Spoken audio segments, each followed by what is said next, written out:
चाणक्य नीति 14वां अध्याय। भाग 1।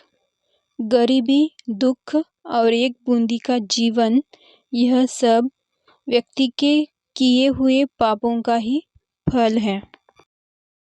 भाग 2।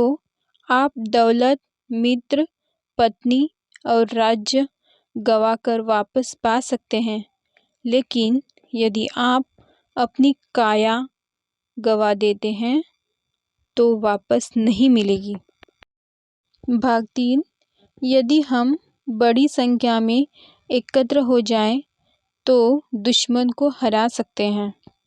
उसी प्रकार जैसे घास के तिनके एक दूसरे के साथ रहने के कारण भारी बारिश में भी क्षय नहीं होते। भाग 4।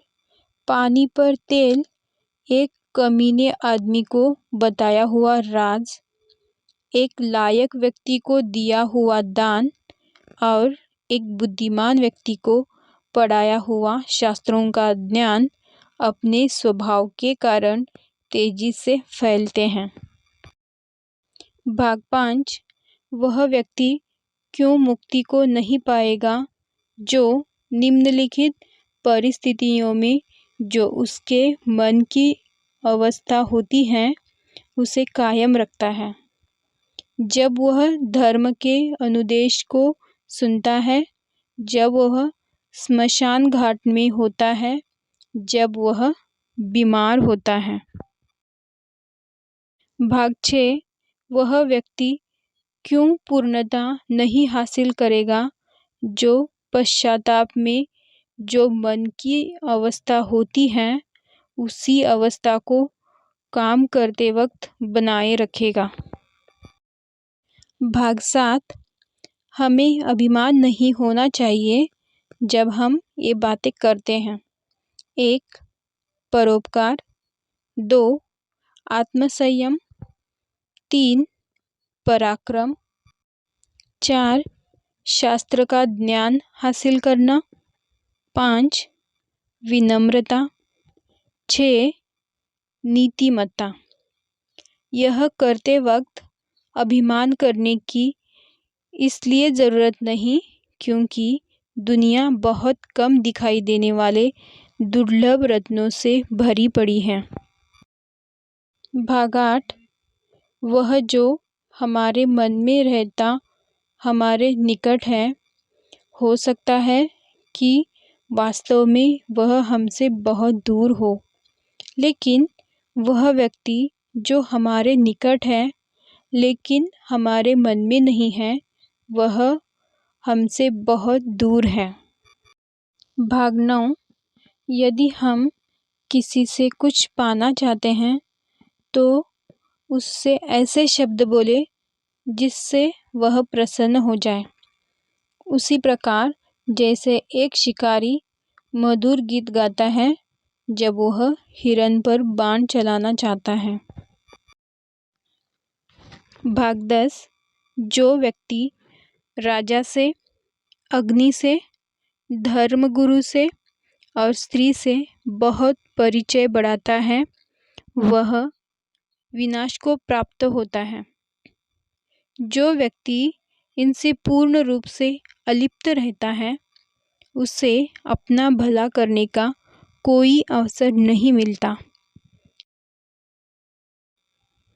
इसलिए इनसे सुरक्षित अंतर रखकर संबंध रखना चाहिए। भाग 11। हम इनके साथ बहुत सावधानी से पेश आए। 1. अग्नि। 2. पानी। 3. औरत। 4. मूर्ख। 5. सांप। 6. राज परिवार के सदस्य।